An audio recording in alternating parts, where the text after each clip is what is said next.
और डंका बज रहा है। महाराज हरिश्चंद्र जैसा कोई सत्यवादी दुनिया में नहीं है। विश्वामित्र जी ने कहा कि हम परीक्षा लेंगे तो कहेंगे कि हरिश्चंद्र जैसा कोई सत्यवादी नहीं है।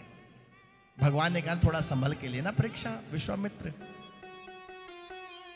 आज विश्वामित्र परीक्षा लेने चले हैं। कैसे लिए है? स्वप्न में परीक्षा ली है।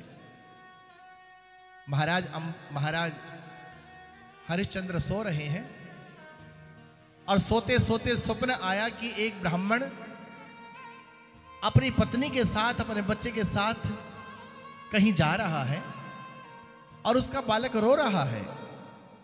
उस रोते हुए बालक को देखा सुना महाराज हरिश्चंद्र ने तो पूछ लिया कि हे ब्राह्मण, तुम्हारा ये बालक क्यों रो रहा है? तो ब्राह्मण कहता है कि महाराज ये बालक क्यों रो रहा है आप पूछेंगे तो क्या इसका निवारण करेंगे? ये सारी बात स्वप्न में हो रही है। ध्यान से सुनिएगा। आजकल इंसान आंखें खोल करके कहता है, तब भी कहता है मैंने कब कहा था, मैंने तो कहा ही नहीं। मुंह पे मुकर जाता है आज का इंसान। महाराज हरिश्चंद्र की बात देखिए, स्वप्न में हो रही है सारी घटना। ब्राह्मण कहता है क्या इसके रुदन की बात सुन के इसका निवारण कर पाओगे राजन? हरिश्चंद्र कहते हैं कि महाराज मैं अवश्य पूर्ण करने का वादा करता हूं। तो ब्राह्मण कहता है ये मेरा बालक इसलिए रो रहा है, इसे तुम्हारा राज्य चाहिए, क्या दोगे आप? हंसते हंसते महाराज हरिश्चंद्र ने कहा कि महाराज ये राज्य आपका, अवध आपका है, आप ले लीजिए, मैं आपको देता हूं। ठीक है। रात बीत गई, सुबह हुई, लेकिन महाराज को याद ही नहीं स्वप्न। दोपहर का वक्त आया, वही ब्राह्मण जो सपने में दिखाई दिया था अपनी पत्नी को लेके और बालक को लेके प्रकट हो गया। महाराज प्रणाम। कौन है आप? भूल गए आप?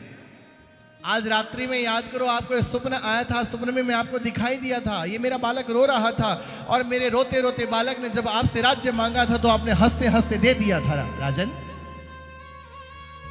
और जब स्मरण आया, ओहो तो आप हैं। हाँ राजन, अब ये अवध तुम्हारा नहीं, अवध हमारा है। महाराज हरिश्चंद्र ने एक क्षण नहीं लगाया राजगद्दी से नीचे आने में, एक क्षण नहीं लगाया और कहा कि हे ब्राह्मण ये अवध तुम्हारा, मैं तुम्हें सौंपता हूं। तारा से कहा तारा रोहित को ले चलो। आज तक तारा भवन से बाहर नहीं निकली थी। तारा श्रृंगार करने लगी। ब्राह्मण कहने लगा ये जितनी भी श्रृंगार की चीजें हैं सब हमारी हैं। तारा ने कहा स्वामी क्या हो रहा है? हरिश्चंद्र ने कहा कि रानी जो हो रहा है सब ठीक हो रहा है, उतार दो, ये हमारा नहीं है। सादे वस्त्र धारण किए महाराज हरिश्चंद्र ने सारे आभूषण उतार दिए। रोहित के शरीर से सारे आभूषण उतार दिए गए। ब्राह्मण ने कहा कि राजन अभी तुमने दान किया है, दक्षिणा नहीं दी है, दक्षिणा कब दोगे? महाराज हरिश्चंद्र ने कहा कि प्रभु यदि जीवित रहा तो जीते जी तुम्हारी दक्षिणा उतार के ही जाऊंगा, मेरा इंतजार करना। 1 महीने का वक्त देता हूं राजन, यदि 1 महीने में तुमने दक्षिणा नहीं लौटाई तो मैं कह दूंगा कि महाराज हरिश्चंद्र सच्चे नहीं, हरिश्चंद्र झूठे हैं। महाराज हरिश्चंद्र ने कहा कि हे ब्राह्मण मेरा जन्म रघुकुल में हुआ है और इस वंश में कलंक आज तक लगा नहीं और मैं लगने भी नहीं दूंगा। मैं 1 मास से पहले ही तुम्हारी दक्षिणा चुका दूंगा, कह करके चल पड़े। चारों ओर से पूरी प्रजा ने घेर लिया। महाराज हरिश्चंद्र पूरी प्रजा को छोड़ के जा रहे हैं। आज तक रानी को नहीं देखा था, आज रानी को जब देखा, इतनी सुकोमल, इतनी सुंदर, पैरों में खड़ाऊ नहीं है, पैरों में जूतियां नहीं है, बिल्कुल सादे वस्त्र धारण करके जैसे कोई दासी हो, कोई दास हो। आज अवध को प्रणाम करके महाराज हरिश्चंद्र चल पड़े हैं काशी की ओर। देखिए समय जब परीक्षा लेता है तो किस तरीके से लेता है। वो महाराज हरिश्चंद्र जो अपनी राजगद्दी पर बैठा करते थे, मंत्री जिनकी प्रशंसा कर करके जिनका मान सम्मान बढ़ाया करते थे, दास दासियां जिनके शरीर पर इत्र इत्यादि छिड़क करके जिन्हें महकाया करते थे, सेवक जिनके शरीर पर आभूषण धारण करके जिन्हें सजाया करते थे, वही महाराज हरिश्चंद्र और वही रानी तारा और वही राजकुमार रोहित आज पैदल चल रहे हैं, पैदल चल रहे हैं। अवध की धरती को प्रणाम किया और कहा, हे अवध, यदि मौका रहा, जीवन रहा तो फिर तेरी सेवा करूंगा। और चलते जा रहे हैं, चलते जा रहे हैं। आसमान में सूर्य तप रहा है, नीचे धरती तप रही है और सुकोमल बालक रोहित का मुख लाल हो गया, रानी का मुख लाल हो गया। रानी का, राजन प्यास लगी है, पानी चाहिए।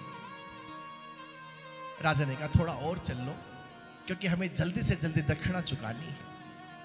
चलते चलते चलते और अवध से पहुंच गए हैं काशी में। और काशी में जाके पूछा, भैया हमने सुना यहाँ लोग बिकते हैं, कहाँ है वो स्थान? लोगों ने कहा कि आप बिकने आए हैं। हाँ, किस तरह लोग बिकते हैं यहाँ, क्या करना पड़ता है बिकने के लिए?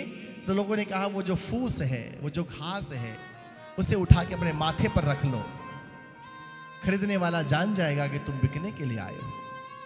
एक फूस का पुतला रानी के माथे रख दिया, एक फूस का पुतला स्वयं के माथे रख लिया। जो अवध के राजा है, आज वो बिकने को तैयार खड़े हैं। इंसानों की खरीद फरोख्त जहां होती थी, काशी का वो चौराहा, उस चौराहे पर आके तीनों बैठ गए।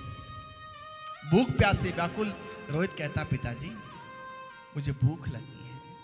बेटा पहले बिक जाएं, उसके बाद सब मिलेगा।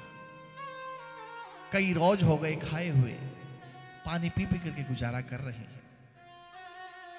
कई दिन हो गए जब किसी ने खरीदा नहीं, तो महाराज हरिश्चंद्र ने अपने वंश के देवता को प्रार्थना की, अपने सूर्य भगवान से प्रार्थना की, प्रभु कर्ज उतारना है, रक्षा करो। इतने में वही विश्वामित्र परीक्षा जो ले रहे थे, एक सेठ का रूप बना करके प्रकट हो गए और उन्होंने कहा कि क्या तुम बिकने को खड़े हैं? महाराज हरिश्चंद्र ने कहा कि हाँ, हम तीनों यहां बिकने के लिए खड़े हैं। उस सेठ बने विश्वामित्र ने कहा कि मैं तीनों का क्या करूंगा, मैं तो अपनी पत्नी के लिए एक दासी चाहता हूं, मुझे तो केवल तुम्हारी पत्नी चाहिए। महाराज ले जाइए, इतना पैसा इतने समय में मिलेगा। तारा चलने लगी कि पीछे से आंचल पकड़ लिया रोहित ने कहा, मां मैं तुम्हारे बिना नहीं रह सकता, मुझे साथ ले चलो। महाराज हरिश्चंद्र ने कहा कि प्रभु भले पैसा मत देना, पर एक पुत्र को उसकी बात से अलग तो मत कर, ये तुम्हारे छोटे मोटे काम कर दिया करेगा, इसे भी साथ ले जाओ। विश्वामित्र ने कहा कि ठीक है। मां के साथ हो गया रोहित, पिता को निहारता जा रहा है कि फिर कब मिलेंगे। और रानी तारा आज बिक गई। विश्वामित्र की माया रचित पत्नी की सेवा करने लगी और उधर विश्वामित्र फिर महाराज हरिश्चंद्र को खरीदने पहुंचे। माथे पर फूस का पुतला बैठे हैं, कोई तो खरीद ले, कोई तो खरीदे। विश्वामित्र जी ने कहा कि क्या आप बिकने को खड़े हैं यहां? एक समय तो महाराज हरिश्चंद्र का हृदय भर आया कि दुनिया को खरीदने की ताकत रखता था मैं, आज खुद बिक रहा हूं। और महाराज हरिश्चंद्र ने कहा कि हाँ, मैं बिकने को तैयार खड़ा हूं। क्या करना होगा? मेरा शमशान है, उसकी रखवाली करनी होगी। क्या चंडाल बनना पड़ेगा? हाँ, जो भी मुर्दा आएगा उसे टैक्स लेना पड़ेगा। महाराज हरिश्चंद्र ने हाँ कर दी, ठीक है, रख लीजिए। इतना बड़ा राजा जिसकी महिमा चारों ओर गूंज रही थी, आज वो शमशान का चंडाल बन के खड़ा है। चिताएं जल रही हैं, कोई कुत्ता कोई गीदड़ लाश को खींच के कोई इधर कोई उधर घसीट रहा है। उन मूर्तों को संभालते फिर रहे महाराज हरिश्चंद्र, हाथ में लाठी है, किसी से टैक्स मांगते हैं, किसी की चिता पर लकड़ी डालते हैं और पहरेदारी करने लगे। यह समय ही राजा रंग बनाए, भिक्षुक राज बैठाए रे, बड़े बड़े गहरे जख्मों पर मल्लम समय लगाए रे। समय का किया हुआ कब टाले टलता है, इसी समय के साथ किसी का भाग्य बदलता है। करी नौकरी जामर घट पर हरिश्चंद्र से दानी रे, राजकुमार की लाश को लेकर आ गई उसकी रानी। विश्वामित्र जी ने और लीला की, रोहित को फूल चुनने के लिए भेजा और सर्प बन के डस लिया, और रोहित पुकार उठा, मां मां मां। एक राहगीर ने आवाज सुनी और उसी गलियारे से गुजर के कहा कि भैया किसी का बच्चा फूल लेने गया था, उसको सर्प ने डस लिया, वो मर गया। और केश गूंथती गूंथती तारा जब सुनती है तो छोड़ करके भागी। विश्वामित्र ने कहा जा रही हूं, पहले मेरे पत्नी के केस सवारो, उसके बाद जाना। तारा ने कहा वहां मेरा बेटा मर गया, अभी तुमने सुना नहीं कि कोई पुष्प लेने चुनने के लिए कोई बालक गया था, उसको सर्प ने डस लिया। अरे इतना तो निर्दयी मत बनो। तारा ने कहा मेरा पुत्र चला गया, उसके पास जाने दो। तारा पहुंची, शाम होने को आ गई थी, थोड़ा थोड़ा अंधेरा हो चुका था, और तारा का पैर टकराया और देखा कि नीचे रोहित मरा पड़ा था। अपने पुत्र को गोद में उठाया और जो रोई है, आज महाराज हरिश्चंद्र को याद करके रोई कि राजन देखो तुम्हारा पुत्र चला गया।